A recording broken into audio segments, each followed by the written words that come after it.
What up, my channel? Welcome back to another video. I'm Jessie and you're watching.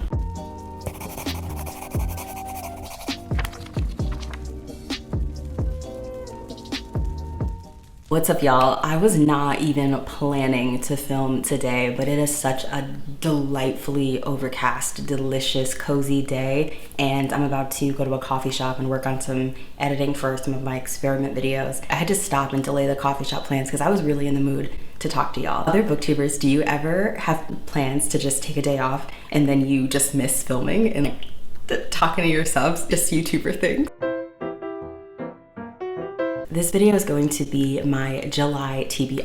I have some really exciting reading plans for this month. I'm going to be doing Summerween. I am going to be doing sapphicathon. It's the 1-year anniversary of sapphicathon. Super excited. I've got my book club picks. There's just so much going on. Experiment TBRs. Normally I don't tell y'all about the experiment videos that I'm going to be filming, but you're going to get some tea on my experiment TBRs in this video, so stay tuned. Before we get into the nitty and the gritty of this July TBR, I need to give a big shout out to the sponsor of today's video, Ana Luisa. Ana Luisa is a sustainable jewelry brand that does absolutely everything that they can to reduce their imprint on the environment, which we absolutely love to see. Their jewelry pieces start at $39 and they are offering luxury pieces without those luxury markups. We absolutely love to see it. I love this ring so much. It is gold with black accents and then this gorgeous star in the center. It's really special to me. I treasure it a lot. We also have this gorgeous, absolutely gorgeous bangle. I'm not much of a bracelet person, but I had to have this bangle. It just helps my outfit stand out. Then we have this CL locket. This locket is blue with gold accents and it is a functional locket. It is so pretty and simple. And then I love to pair it with my gold chain. I have been a big fan of gold chains my whole life, but I didn't own one until Ana Luisa sent this one. If you would like to shop Ana Luisa's amazing jewelry, then you can use the code bowties10 to get 10% off of your order. Thank you again to Ana Luisa for sponsoring this video, and without further ado, let's talk about what I'm going to be reading in July. First up, let's get into the TBR picks for July. Those of you who've been following me for a while know that I have a TBR game. What's a game? A game. I have a deck of cards, 54 cards with original illustrations by none other than Olivia Simone and a reading prompt, and these cards are a great way to spice up my reading every single month. Now, I knew this month I just wanted to film my TBR out in the living room and not in the book room, so what I did was picked 3 cards that fit my mood, fit my vibe for the month, and I'm going to be reading according to those prompts versus rolling the dice like I usually do and letting the dice pick the cards. So the first card that we're going to be centering is the Fresh Meat card, which is a trope you haven't read before. For this card, I have selected When the Reckoning Comes by Latanya McQueen. Those of you who have been following my channel for a while know that this book has been on, I think, 2 TBRs, and I just haven't been able to get to it simply because they were really full loaded months. And this is a trope that I haven't read because it takes place on a plantation. I've never read a book, specifically a plantation that has been transformed into a luxury vacation resort spot. I've never read that before, and it's one of the things that drew me to this book because y'all know that social horror is really important to me. Black horror is really important to me, and it's a genre that I really love. In this book, we are following a woman who has escaped her southern racist town, but she has to come back for this wedding, and things are getting sketchy. The wedding itself is creepy. They have plantation themed drinks. It's very slavery reminiscent and fetishizing, and the more time she spends on this plantation, the more she begins to fear that something is very wrong. So the next card that I have pulled is the What If card, and this card says you have to read a strange, odd, or innovative premise. Also, can y'all hear the birds chirping in the background? I just feel like today is absolute mood, absolute vibes. The book that I've selected for this is Unwrap My Heart, which was sent recently by a beautiful subscriber. I absolutely love when you guys send me books because I save them and they're always really precious to me. Like,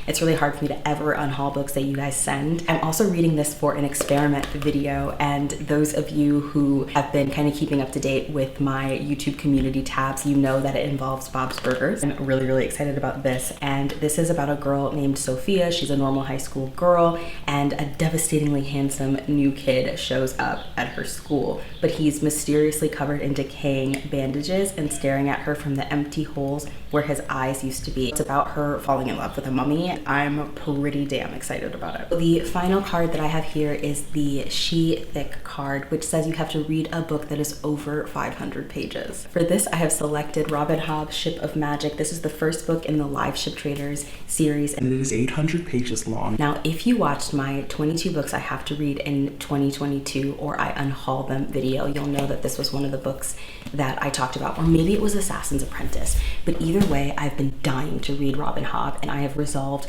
that I have to read her this year or unhaul her books, period. And those books were all 5-star predictions, so if you want to watch that video, it is linked down below. I have been in a huge fantasy and horror mood as of late. The thing about reading fantasy is that once you get out of it, it's so hard to get back into it because you're intimidated. And I haven't been centering fantasy on this channel for a while. I have been reading a lot of Black Girl Magic fantasies. I have that Black Girl Magic series where I look at the representation of Black girls in science fiction and fantasy. And I'm just really excited to just get back into epic fantasy and fantasy books that lots of people are like reading and loving. So I'm really excited about this. Let me know if you're interested in seeing a dedicated reading vlog for this, because I will film the experience then as I read this book in that case. Now we have to talk about the NB Book Club pick for July, and that is none other than the Lesbiana's Guide to Catholic School by non-binary author Sonora Reyes. If you're new here, you may not know that I do have a book club called NB Book Club, where we read books exclusively by non-binary, two-spirit, spirit-selved authors, and this is a book that we're really excited about. Mexican-American girl who is attending a Catholic school, and she realizes that she's a girl who likes girls. This has been on so many TBRs, and I'm really excited that it was an NB Book Club pick, because now I absolutely have to read it. Our amazing guest host for this book is going to be none other than Kim of Native Lady Book Warrior. Kim is a non-binary booktuber and indigenous, and I'm so excited to have her be centered on this live show and to read this book. I have to hit her up and ask if she wants to buddy read this book. This is also the book that I'm going to be reading for sapphicathon this month, and sapphicathon is a monthly readathon that I co-host with my friend Jan of Agaton.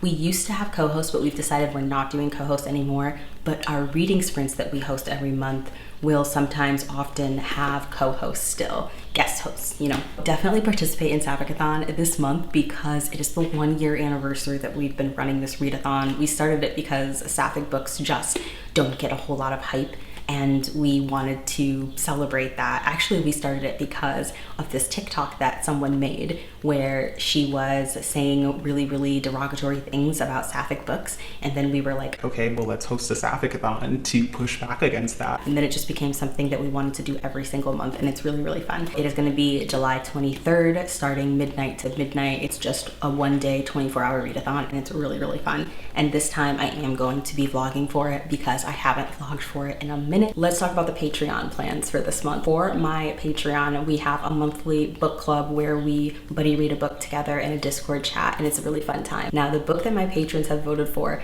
is An Arrow to the Moon by Emily X.R. Pan. I still need to get my copy, and I'm so freaking excited, because this is the book that I have been waiting, I think, 3 years for, ever since I read Astonishing Color of After, and it changed my life. Astonishing Color of After, a story of a grieving Asian American girl who loses her mother and it lives with synesthesia and goes on this journey to her homeland to find her mother's spirit.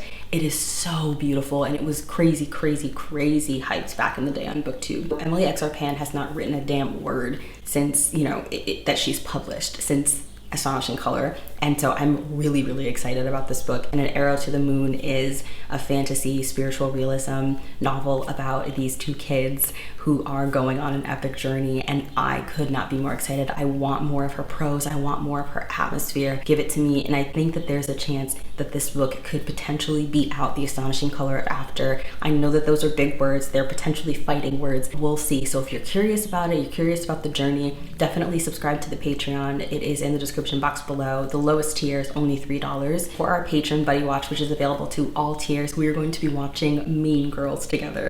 This is, as y'all know, a legendary movie, 2004. It is the movie that put a lot of these actresses on the map. It is potentially one of like the biggest cult favorite movies in the country, in America. And I'm not gonna lie, I'm pretty damn excited about it. I also make a dedicated video for my patrons every single month, and the dedicated video that they have voted is me talking about unpopular books that I really want to read. We also have reading sprints, and our reading sprint guest host for the month is going to be Jan of Jan Agaton. Now let's talk about the secret experiment TBR. If you saw Jan's TBR, you will know that Jan and myself are going to be filming an experiment video where we see if we know the other's reading tastes. Jan and myself have absolutely opposite reading tastes. We never freaking agree on books. I'm really excited to see if she is gonna get me spot on or not. If you want to see the books that I have picked for her, definitely swing over to her video. But one of the books that she has picked is Open Water. This is by Caleb Azuma Nelson, and this is a book that once I hauled it, people started freaking out. Apparently this book is the bee's freaking knees. It's a romance between two Black students, and it is supposed to be quiet and profound and just like an absolute epic love story. I am a little bit nervous because I'm not in the mood for romance. I'm in the mood for murder, death, and slasher. You know what I'm saying? She also has selected A Certain Hunger, which is a cannibal-centric book, and I am working on a cannibal-centric experiment video. I've been working on it for a while, and I'm really, really excited. Actually, no, it's not an experiment video. It is a recommendations video. So all of the cannibal books, absolutely yes. If there's any cannibal books that you think I should read for those recommendations, they're gonna be books that I recommend and don't recommend that have cannibals in them. So I'm really freaking excited about it. And finally, we have a book that I'm absolutely skeptical of, and that is Ninth House. I made an Instagram reel that got a whole lot of views, and it was about books that I have no interest in reading, and Ninth House was one of those books.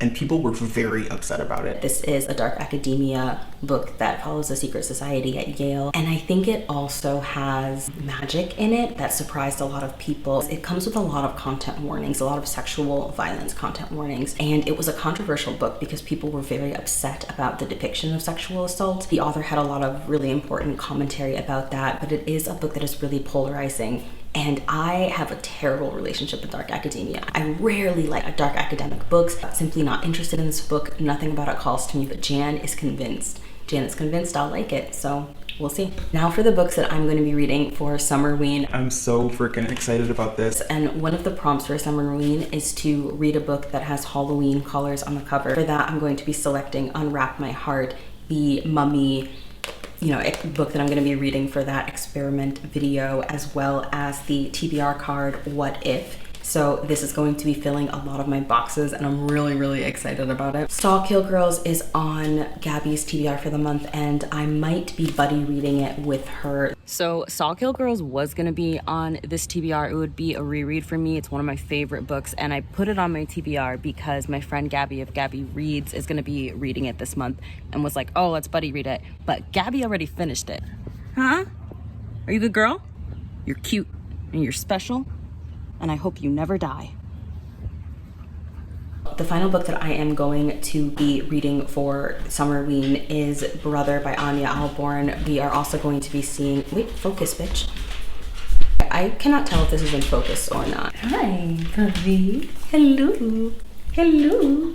Okay, she's not into me right now. That's fine. Neither are any of the girls I'm interested in. Brother is another book that I am going to be reading for that cannibal book recommendations video. It is about a family of cannibals, and the youngest son just doesn't want a cannibal anymore, and he gets a crush on this girl, but then his brother decides he wants to eat the girl for dinner. They're both interested in this girl for very different reasons, and I'm pretty fucking excited about it. It's supposed to be pretty gruesome, pretty dark. Lots of people are supposed to die, and so I'm reading this for the slasher prompt for Summerween. Now, I have like 17 videos that I'm going to be releasing this month. I have a shit ton of content that is going to be coming your way. Experiment videos, rant reviews, all of that fun stuff, statistics, and mid-year wrap-ups, that kind of thing. And I would love to squeeze a reading vlog in. So would you like to see a Summerween / sapphicathon vlog? Would you like to see a TBR cards reading vlog? Let me know which you would rather see, and like which of these books that you're the most interested in watching me read. And finally, we have 3 books that are not part of any experiment, that sort of thing. They're just books that I really want to read for fun. Very Bad People follows a high school girl named Calliope who survived an attack 6 years ago. Her mother took her van and drove it into the lake with her siblings inside. They all survived, but her mother did not. So she's attending this prestigious academy and gets an invitation from this even more prestigious elite group of girls that are known as the Ghosts. And the Ghosts commit acts in the name of revolutionary justice, but their tactics begin to escalate into something very, very dangerous. It is a thriller that I'm very, very excited to read. Then we have one of my most anticipated books of all freaking time, that is Extasia by Claire Legrand. So this is set in a cult as well, and this is following a girl who has recently become a saint of Haven. The community will get together and have these ceremonies and enact punishment on the saints for the sins of women in the past. So they'll like beat up these women, they'll like spit in their faces. It's really, really horrible. And through rituals like this, she comes to realize that this cult that she's in, this religious society that she's in, is not something that should exist. Previously, she was really, really devout, which is very, very interesting. So you get to watch her journey from becoming very devout to realizing, you know, getting the veil peeled from her eyes. While all of this is happening, the men of the village are turning up dead, murdered in the most gruesome, jacked up ways. And so she goes into the woods and consults with these witches that are known to get powers from the devil themselves. And so she starts consorting with the devil, even though she's still struggling with her religiousness and her hatred for some of the things that her society does, while also still loving them. Look at this cover. And finally, we have another of my most anticipated books, Like literally of all time. and that is Beasts of Ruin by Ayana Gray. Y'all know that this series is my brand, and I'm so freaking excited. I cannot wait. I'm definitely gonna go through my notes for Beasts of Prey because I annotated the shit out of that. I am so freaking proud of the way that I annotated that book. It is absolutely everything to me. So what about me, bitch? Excited to be reading the sequel. Look at this gorgeous cover. Look at this gorgeous cover. They recently released new covers for Beasts of Prey and Beasts of Ruin, and the Beasts of Prey cover, I should have brought it out. It is utterly stunning. I actually like it way, way more than the original covers. This is an African fantasy where we're following 2 kids, one of whom is an indentured servant who has to take care of these volatile beasts. The other is in this security protection order, and he is slowly realizing that his order is corrupt, and the 2 of them are tasked with finding this beast before other people do, and so they have to track it into the woods. But everyone who has ever tried to capture this beast has died in gruesome ways, never returned. It's fucking amazing. It is getting an adaptation, and if you are like myself who has a really tense relationship with YA fantasy, this is one of those YA fantasies that has amazing world building, amazing characters. It works really well for people who, like myself, are a little bit older and like YA fantasy, but often don't connect with it. So of all ages, highly recommend these books. You guys, that was so much. So we think that there's 11 books on this TBR. Very, very excited about every single one of these. With the exception of Ninth House and like the books we're reading for the experiment video, these are all 5-star predictions. Very Bad People might be a 4-star predictions, but we're geeked about all of them. Don't forget to check out Ana Luisa. My discount code is bowties10 to get 10% off. Thank you so much for watching this video. Again, my Patreon link is down below if you want to join the fun, as well as the link to my TBR cards game. I recently added a section at the bottom of my description with ways to support me and my channel that are new. I now have a Ko-fi, as well as my Pango bookstore where I sell brand new books from $5 pretty much to $11, and my discount code for Pango, which is down below, that is bowties5, where you can get $5 off your first order. And basically that means you get a book for free because most of the books on Pango in general are $5. That's all, folks. Stay safe, be good to yourselves, be good to others, and I can't wait to see you in my next video.